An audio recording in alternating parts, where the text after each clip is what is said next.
بسم اللہ الرحمن الرحیم۔ السلام علیکم۔ ہمارا جو نیکسٹ لیکچر ہے جو قرآنی آیات کے متعلق، ان میں سے ہماری جو نیکسٹ آیت ہے وہ ہے قرآن مجید کی آیت سورۃ احزاب کی۔ بسم اللہ الرحمن الرحیم۔ لقد کان لکم فی رسول اللہ اسوۃ حسنہ۔ لقد کانا بے شک ہے، لکم تمہارے لیے، فی میں رسول اللہ صلی اللہ علیہ وسلم، اسوۃن نمونہ، حسنۃن بہترین اچھا۔ یعنی اللہ تبارک و تعالیٰ ارشاد فرماتا ہے کہ اے ایمان والو، تمہارے لیے رسول اللہ صلی اللہ علیہ وسلم کی زندگی میں بہترین نمونہ موجود ہے۔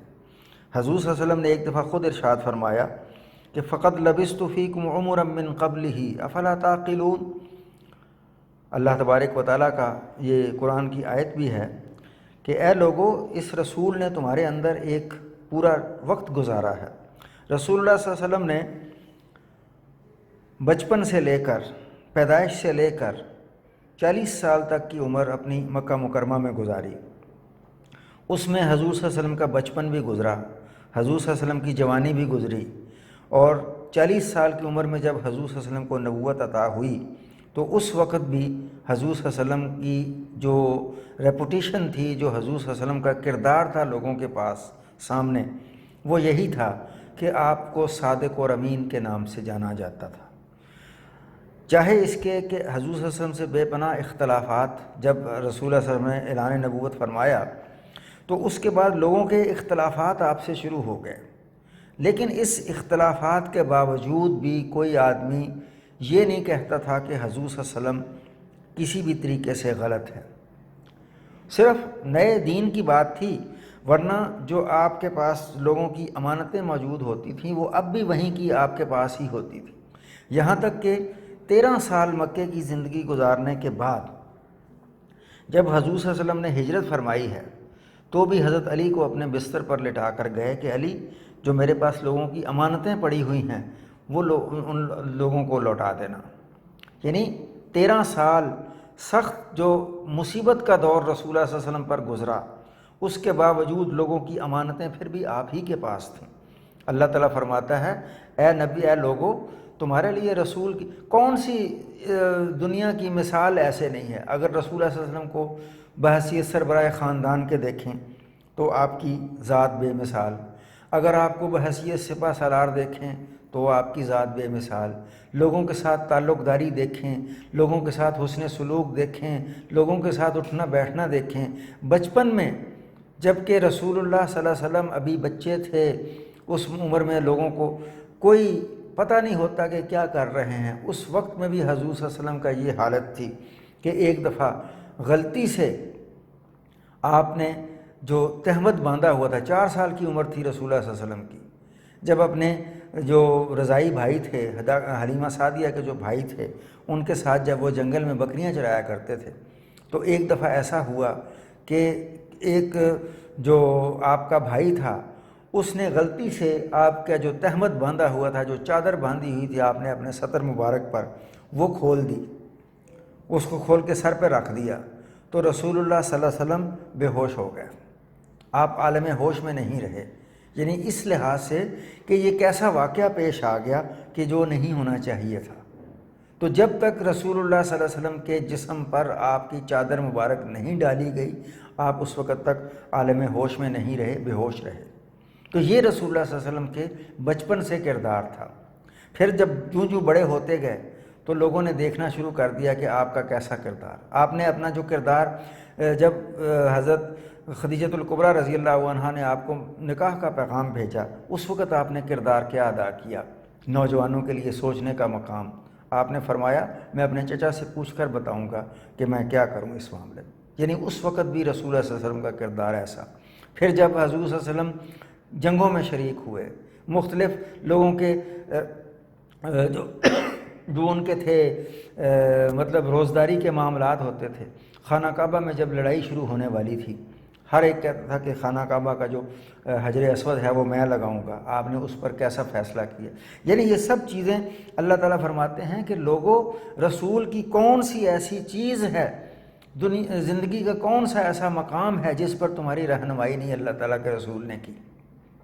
لہٰذا رسول کی جو زندگی ہے وہ تمام کی تمام تمہارے لیے ایک نمونہ کی حیثیت رکھتی ہے کہ اس کے عمل پر، اس چیز پر عمل کرو جو حضور نے خود فرمایا، نماز پڑھو میری طرح پڑھو، فلاں چیز کرو میری طرح کرو جو میں نے کیا ہے۔ یہاں تک کہ آپ دیکھیں حج جس طرح رسول اللہ صلی اللہ علیہ وسلم نے کیا اس طرح کرتے ہیں۔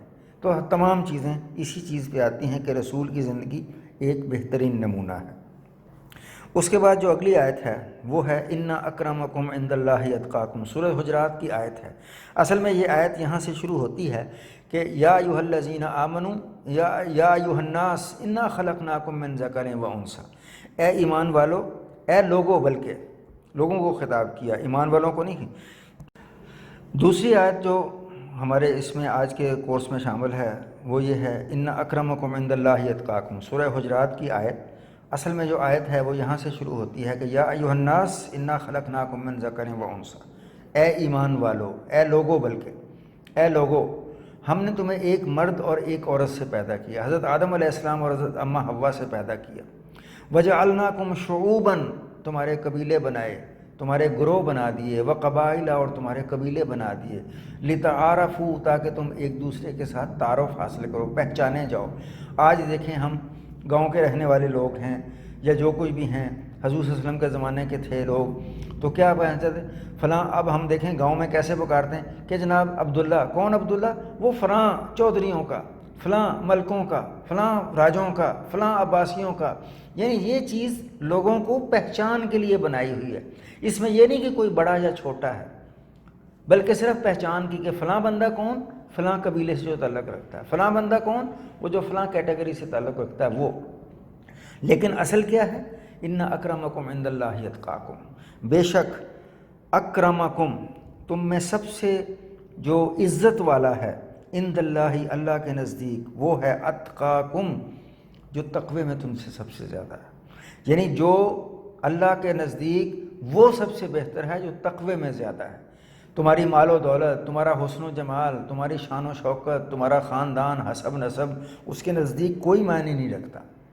حضرت بلال رضی اللہ عنہ کی مثال آپ نے، کالے رنگ کالا، حبش سے تعلق رکھنے والے غلام، نسل در نسل بکتے چلے آ رہے، لیکن حضور صلی اللہ علیہ وسلم نے فرمایا سیدنا بلال، آپ نے فرمایا جنت میں سب سے پہلے بلال داخل ہوگا۔ لوگوں نے عرض کی حضور آپ سے بھی پہلے؟ فرمایا ہاں ہاں مجھ سے بھی پہلے۔ لوگ بڑے پریشان ہو گئے، آپ نے فرمایا کہ جس سواری پر میں سوار ہوں گا اس کی مہار بلال کے ہاتھ میں ہوگی، پہلے وہ چابی سے دروازہ کھولے گا، اندر داخل ہوگا، پھر میں اندر جاؤں گا۔ یہ عزت کس نے دی؟ اس کے تقویٰ نے، اس کی رسول اللہ صلی اللہ علیہ وسلم سے محبت نے اس کو یہ اہمیت دی، ورنہ بلال کے اندر کیا خوبی تھی۔ حضرت عمر رضی اللہ عنہ تک بندہ جیسا تھا، وہ آپ کو سیدنا بلال کہتا تھا۔ جب تک بلال اذان نہیں دیتے تھے اس وقت تک صبح طلوع نہیں ہوتی تھی۔ کیوں؟ اللہ تعالیٰ کی محبت، رسول اللہ صلی اللہ علیہ وسلم کی محبت کی وجہ سے، تقویٰ اور ایمان کی وجہ سے ان کی یہ سارا کچھ ہوتا تھا۔ تو یہ اللہ تبارک و تعالیٰ فرماتے ہیں کہ جو تقوی میں سب سے زیادہ ہے وہی میرے نزدیک سب سے بڑا ہے، ورنہ اور کوئی ایسی بات نہیں۔ تو یہ اللہ تبارک و تعالیٰ کی اس آیت کا مطلب ہے۔ اس کے بعد جو آیت ہے وہ سورہ بنی اسرائیل کی آیت وَأَوْفُوا بِالْعَہْدِ۔ اللہ تبارک و تعالیٰ نے قرآن مجید میں اور رسول اللہ صلی اللہ علیہ وسلم نے اپنی احادیث مبارکہ میں سب سے زیادہ جس چیز کا ذکر کیا ہے وہ عہد اور امانت کا ذکر کیا۔ یعنی جہاں پر امانت کا ذکر آیا فرمایا اس کی پابندی کرو، جہاں پر عہد کا ذکر آیا اوفو بالعہد، اوفو، اور پورا کرو، ایفا کرو العہد، عہد کو، عہد اپنے پورا کرو۔ یعنی جو بھی، اب عہد جو ہے اس کے یہ مراد نہیں کہ جو تو عہد کر لیا لکھت میں آ کر، جو تو لکھ لیا وہ تو عہد ہو گیا، جو زبانی بات ہوئی اس کی کوئی اہمیت ہی نہیں، یا کسی بڑے آدمی سے عہد کیا، کسی معزز آدمی سے عہد کیا تو اس کی تو اہمیت ہو گئی، جو کسی غریب مسکین آدمی سے کیا اس کی کیا اہمیت؟ نہیں۔ اللہ کے نزدیک عہد کسی بھی قسم کا ہو، چاہے وہ لکھا ہوا کرے، معاہدہ ہو، لکھا ہوا ہو، دو گواہ موجود ہوں یا نہ ہوں، یا عام بات کی ہوئی ہو، سب کے اللہ تعالیٰ کے نزدیک ایک ہی مفہوم ہے۔ اور عہد چاہے بچے سے کیا ہو، چاہے بڑے سے کیا ہو، چاہے امیر سے کیا ہو، چاہے غریب سے کیا ہو، چاہے اپنے سے چھوٹے کے ساتھ کیا ہو، چاہے بڑے کے ساتھ، اس کا کوئی بھی سٹیٹس ہو، سب کے لیے عہد ایک ہی کہلاتا ہے۔ اللہ تعالیٰ فرماتے ہیں اپنے عہد کی پابندی کرو۔ ہم عام طور پر صبح گھر سے آتے ہوئے بچوں سے یہ عہد کر لیتے ہیں، وعدہ کرتے ہیں ہم تمہارے لیے فلاں چیز لے کے آئیں گے، واپسی پہ جاتے ہیں کچھ بھی نہیں۔ تو یہ بھی اتنا ہی عہد کی خلاف ورزی ہے جتنا ہم کوئی معاہدہ توڑتے ہیں، جیسا کہ ہم دشمنوں کے ساتھ یا مطلب دوسرے ممالک کے ساتھ جو عہد کرتے ہیں اس کو توڑنے کا بھی اتنا جتنا یہ بچوں کے ساتھ کیا ہوا ہے۔ ہم عام دوستوں کے ساتھ بیٹھ کے دن میں 10 دفعہ وعدہ کرتے ہیں، 10 دفعہ اس کی خلاف ورزی کرتے ہیں۔ اللہ تعالیٰ فرماتے ہیں وعدے کا سٹیٹس ایک ہی ہے۔ اس کا پھر سب سے بڑا وعدہ جو ہم نے اللہ تعالیٰ سے کیا ہوا وہ کیا ہے؟ اللہ تعالیٰ سے ہم نے فرمایا جب اللہ تبارک و تعالیٰ نے روحوں کو پیدا کیا تو اللہ تعالیٰ نے ان سے پوچھا الستُ بربکم، کیا میں تمہارا رب نہیں؟